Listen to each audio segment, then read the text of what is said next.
Welcome to today's math lesson. You will make your way to Schoology to the September 28th through October 1st folder. And if you will go to September 29th, you will find Unit 2, Lesson 7, Session 4.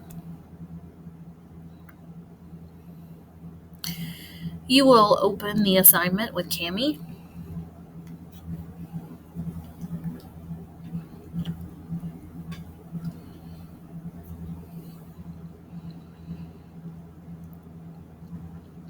You will notice that we are working with that same standard today. We are going to fluently add, subtract, multiply, and divide multi-digit decimals using a standard algorithm. There are 2 start problems for you today. If you will complete those start problems on your own and then come back to the video to check out the answers. So with these 2 problems, we see that the first one says which expression or expressions has or have the same value as 2/5 to the second power. Remember that exponents tell us how many times we are going to multiply the base times itself. You are used to seeing whole numbers there. This is a fraction, so we have 2/5 times 2/5. Now, there are different ways that this could be written. 2 times 2 is 4, 5 times 5 is 25. So for 25ths, it has the same value. If we have 4 and then 5 squared is 25. So we again have 4 25ths, so that one would have the same value. Same thing with the square on the 2 and 5 and 2/5. If you were to square each of those, you would have the same value. And I think that covers the ones that have the same value. Then we have a problem here that says which expression represents 8 less than twice the sum of a number. The numbers that we don't know is x and 2. So which represents 8 less than? Now, we have had problems similar to this in the past. And remember that when you have a number less than something, you are subtracting it from whatever it is. In this case, it is 8 less than the sum. So we want the sum first. So we have the sum of a number, which we're representing by x. We don't know it. The sum of a number and 2.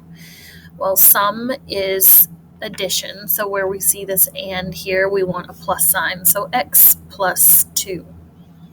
And that goes in parentheses. We want the sum, and then we want 8 less than that. So this is what we would have. Oh, wait, I missed a part here. 8 less than twice the sum. So we have 2. If it's twice, we're multiplying it times 2. So 2, 2 times x plus 2, and then subtract 8. So those are our answers for our start problems. Remember to pause, fast forward, rewind, whatever you need to do to the video to make it at your own pace. All right. It says you need to work on your ALEKS topics for the next 10 minutes. If you have time and you can do that, you can save that for the end. Just make sure that you are completing your ALEKS topics for the week. Remember, this week's goal is for everybody to reach 40 topics for the year, not for just this week. By the end of this week, I would like to see every student have 40 topics in ALEKS.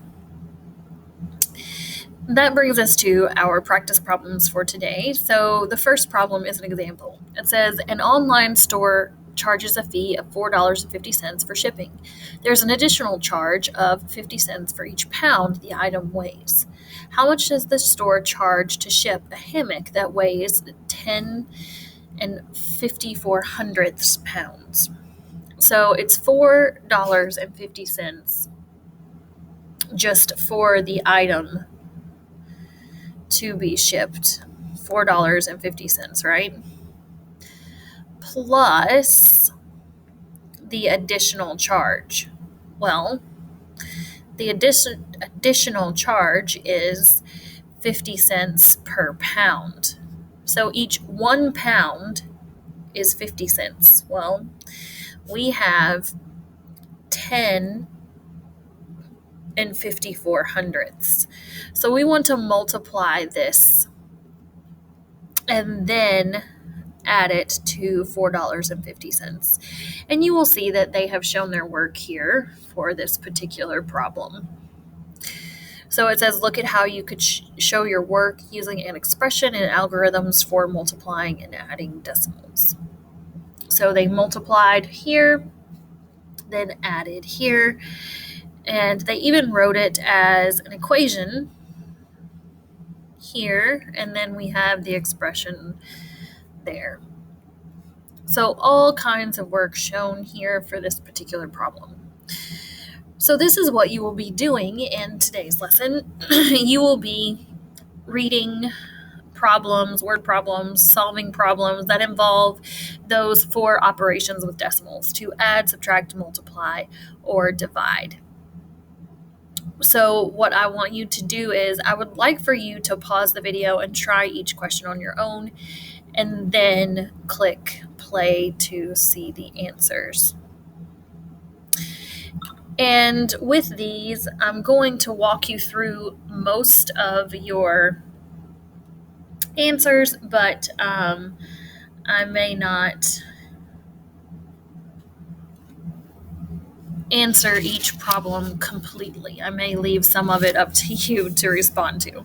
I would like to take a grade on this assignment. So I want to help you, and I want to make sure you know how to do the problems, but I also don't want to just give you answers. So for number 1, Claudia is playing a game on her phone. She finishes level 1 in 20 and 341 thousandth seconds. She finishes level 2 in 1 and 283 thousandth seconds faster than she finished level 1. How many seconds does it take Claudia to finish level 1 and level 2? Show your work. So we want to start with the first step. She plays a game.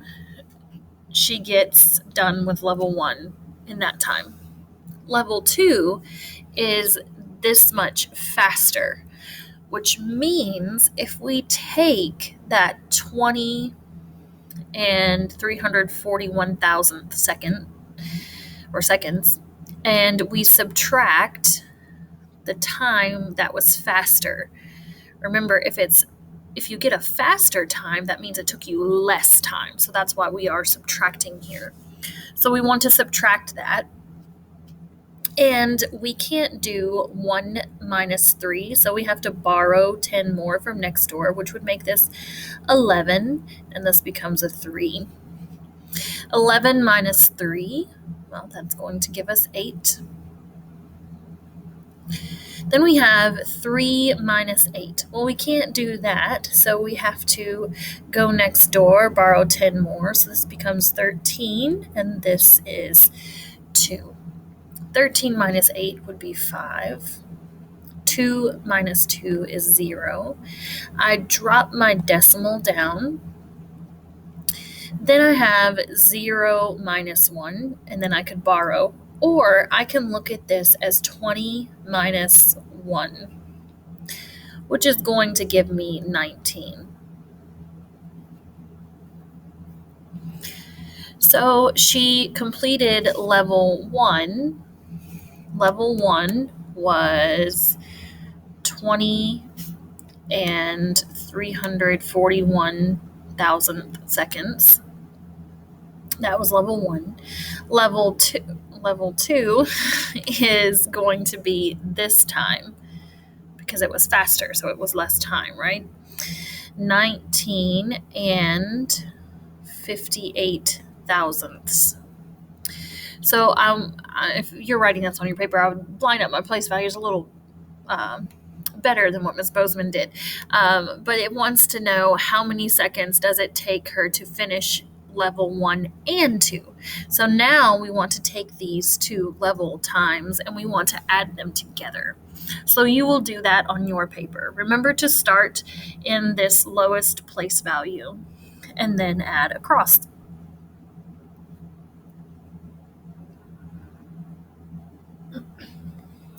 That brings us to number 2, where we are going to find the product of these two decimal numbers. Remember, product is multiplication. So we have 42 hundredths being multiplied by 8 and 27 hundredths. Remember, when we multiply, it doesn't really matter which number you multiply first. As long as there's just multiplication there, it will all work out the same. So we have our two decimal numbers. This is the way that I am choosing to line them up. You may choose to line them up differently. So we start in our lowest place value. So we start with our 2 here, and we want to multiply it times 7. Well, 2 times 7 is 14.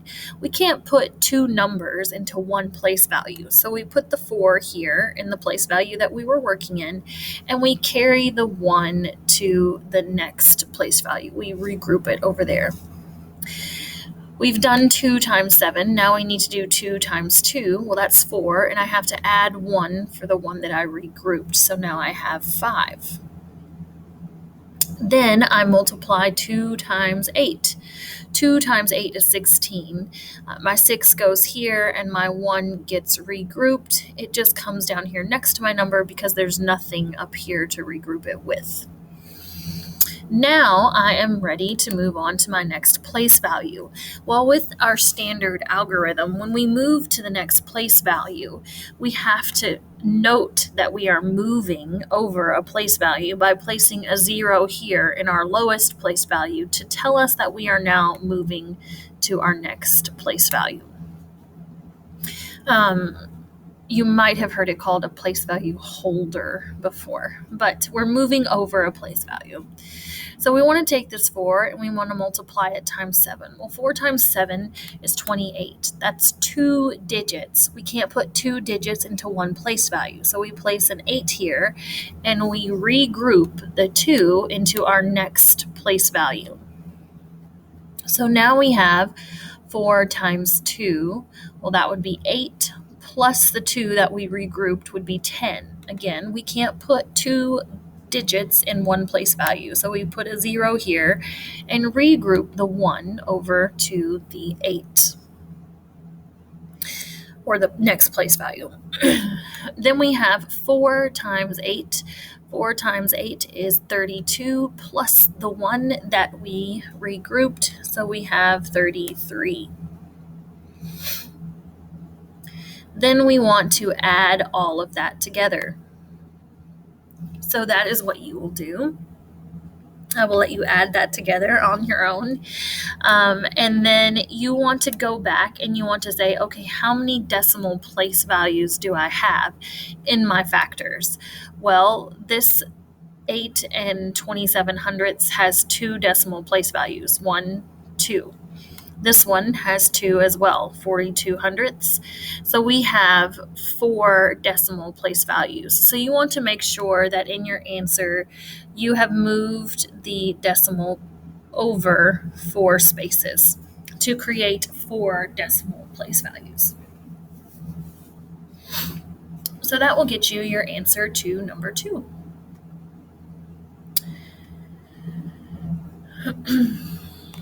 Next, we have number 3.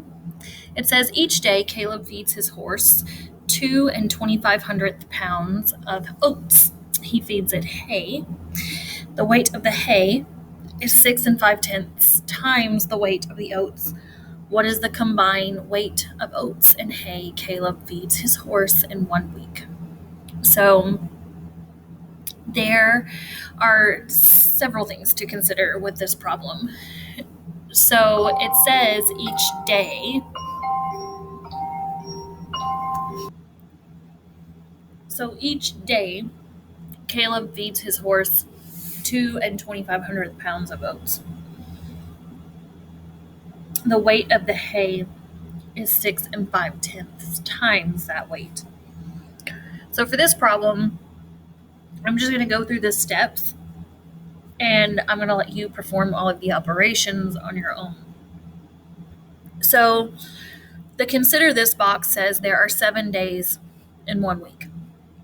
So it's wanting to know total weight between oats and hay that he feeds his horse.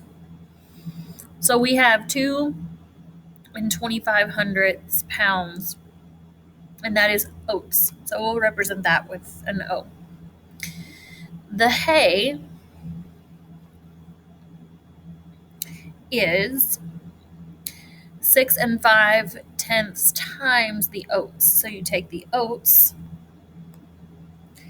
and multiply it times 6 5/10. Now, that is just for 1 day. So this is the oats that he gets in 1 day, and then the hay that he gets in 1 day. But we have 7 days in a week, so we want to multiply that times 7. And the same with the hay. We want to multiply it times 7. Once we know each of those, then we want to combine them together to find how much he feeds his horse in 1 week. So whatever you get, whatever product you get here for oats, you want to take the oats and the hay, and you want to add them together. So whatever you get for oats and hay, don't forget to add them together. And you should find one of your answer choices here. So that is how we would work number 3. And then I will let you look at where it says Naomi chose C as the correct answer, how might she have gotten that answer. I won't tell you whether or not Naomi is right or wrong in case you make the same mistakes, or maybe you did it correctly. Maybe Naomi did it correctly. I will tell you that typically they do that because the person made a mistake and they want you to find it. So typically. So don't forget to take a look at how Naomi answered the question by answering C and figure out how she might have gotten that answer. Number 4, what is the value of the expression 3AB plus C when A equals, B equals, and C equals? So remember that when we have an expression, so 3AB plus C, okay, that is an expression. It has variables. However, this question says, what is the value? So they are going to give you things to put in for those unknown variables. So you put them in those spots. You also need to remember that when you have a number next to a variable or a variable next to a variable, that's multiplication. So all of that is multiplication. This is 3 times A times B plus C, okay? So we have 3 times, it says A is 32 hundredths times B, it says, is 45 hundredths plus C, which is 7 2/10. So when we are performing this expression, when we're finding the value, at this point we follow order of operations, which is GEMS, or some of you know it as PEMDAS. I stick with GEMS because that's what one of our 5th grade teachers from last year used, and I know the students are familiar with it. So G is groupings. We don't have any groupings, no exponents, which means you're moving straight to multiplication. So you want to multiply this, then you are going to add your 7 2/10. So if you follow those steps, you should find your answer for number 4. If you want to fill in the bubbles for the product that you get, it's not a product, it's a value. You're not just multiplying. But if you want to fill in your value over here in the bubbles, you can. For example, if you got 66, you would fill in a 6 and a 6.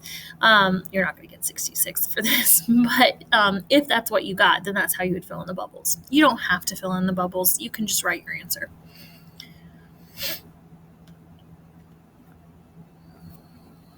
Number 5 says, what is the surface area of the tissue box? Show your work. I actually love how this curriculum has you go back and practice those other skills that you thought maybe, well, I'm not going to be using that again in math. We're done with that one. We talked about surface area earlier in the year, and we talked about how when you have a three-dimensional shape like this box, that it has flat surfaces. It has flat faces. And this tissue box would be a rectangular prism. So it has the sides. So this would be a side, right? And then this would be a side. So let's say we put that there. It's more of a square shape. It's not a square, but it's more of a square shape. That same side that's here would be on the opposite end over here. So that's where this came from. Then, just like this side is on this side of the shape, it would be on the opposite side as well. So we would have this. Then we have the top and the bottom, which would be the same. So with this, you have your side pieces. So you have 4 of those, and then you have your top and your bottom piece. So you have your top and your bottom to your tissue box. So if we're looking at the dimensions here, then we see that the side piece has a length of 9, and it has a width of 4 5/10.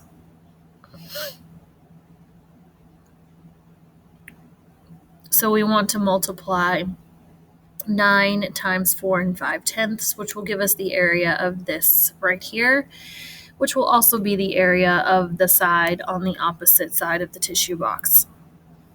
Then we have our side piece here, which has a length of 4 75/100 and a height of 4 5/10. So when we do this problem, we want to multiply, and we will get our area for that side piece, which will match with this one as well.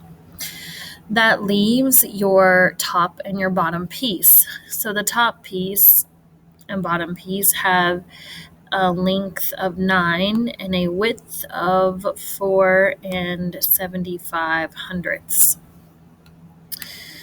So 9 and then 4 75/100. You are going to multiply that, get your area there, which will match your area here as well. So you add all of those areas together to give you the surface area of that tissue box.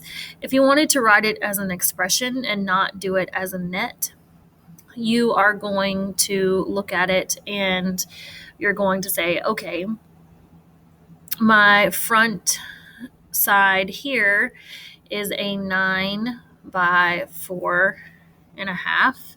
So we have 9 times 4 5/10, because that is the area of a rectangle. And you have that 2 times on the front side and the back side. So you're going to multiply that times 2.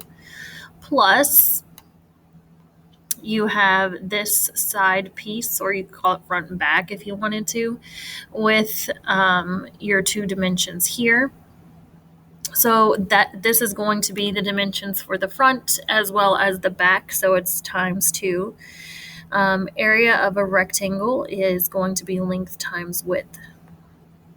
So length times width. Then you have your top and your bottom. So you have the top here, which is going to be the same as your bottom. So we have 9 inches and 4 and 75 hundredths. And again, that's the top and the bottom, so you're multiplying it times 2. Area of a rectangle is length times width, so 9 times 4 and 75 hundredths. So from here, you just follow your order of operations. So you would start in your grouping symbols.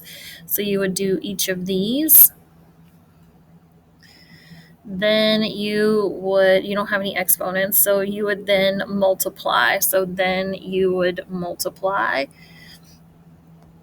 And then your last step would be to add everything together. So those are your steps for finding the surface area of the tissue box.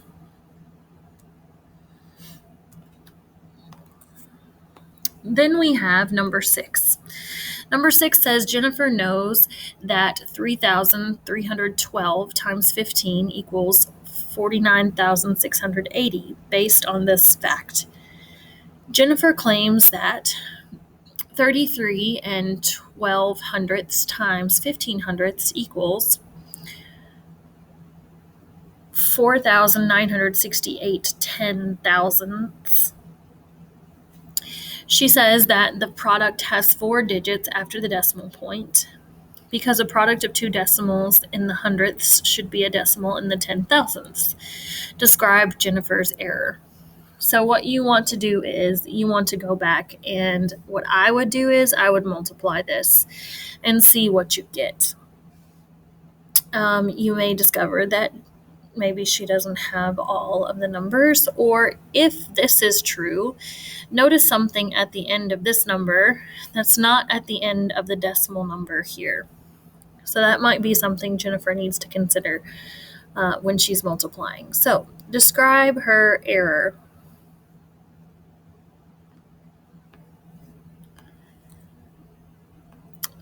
Then we have question number 7, 8, and then number 9 is a math journal question. So for number 7, we have which expressions have the same product as 56 thousandths times 34 hundredths. Select all that apply.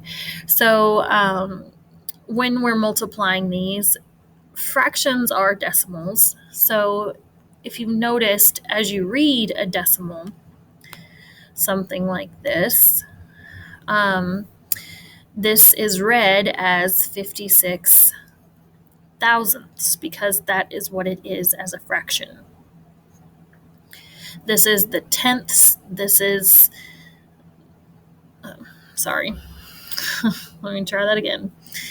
So if we have this decimal number, we have our tenths place, we have our hundredths place, and we have our thousandths place. And when we have that, we read this as 56, and the last place value is thousandths. So we have 56 thousandths, which is what this would be as a fraction.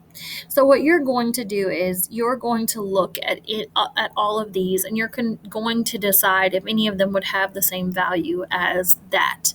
So you really don't have to solve the problem. You just have to look at it and decide, okay, does it say the same thing? For example, 56 thousandths times 34 hundredths, that is the same thing. That's how I read this, 56 thousandths times 34 hundredths. Then you can also look at some of the other problems and decide if they would give you the same answer. I would pay attention to the number of zeros.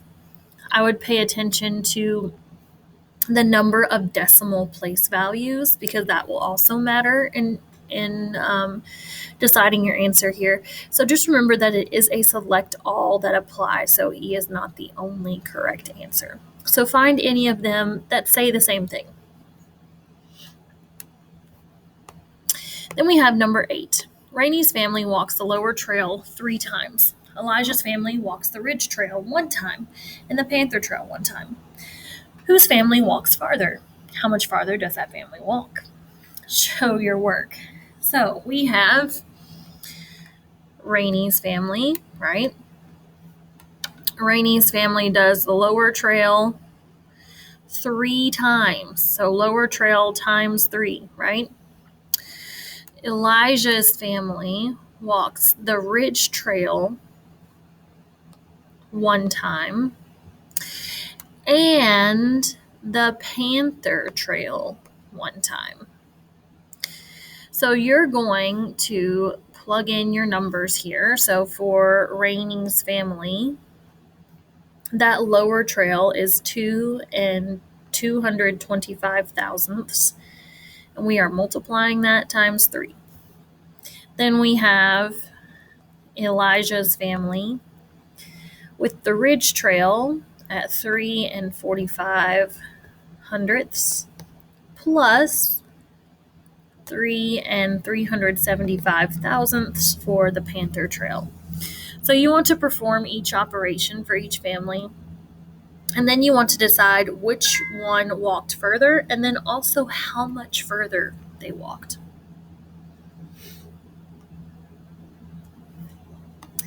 That brings us to question number 9.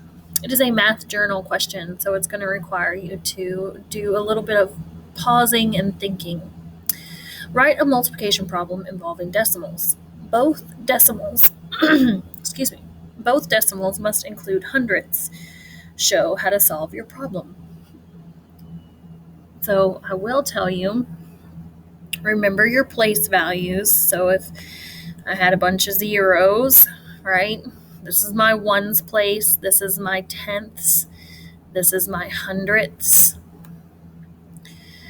Both decimals, so you're going to write multiplication, something times something, right? Factor times factor. Both of them must include hundredths. It didn't say you had to stop at the hundredths, it just said you have to include it. Okay? So write a multiplication problem involving decimals where you're going to that hundredths place. And make sure you show your work, show how to solve the problem. That concludes today's math lesson. Don't forget to turn it in. If you have questions, please email me or message me. I'd love to answer them. I do want you to do as much as possible of this on your own. So that is why I didn't go over exact answers. I just kind of went over the process for each problem. I will see you guys next time.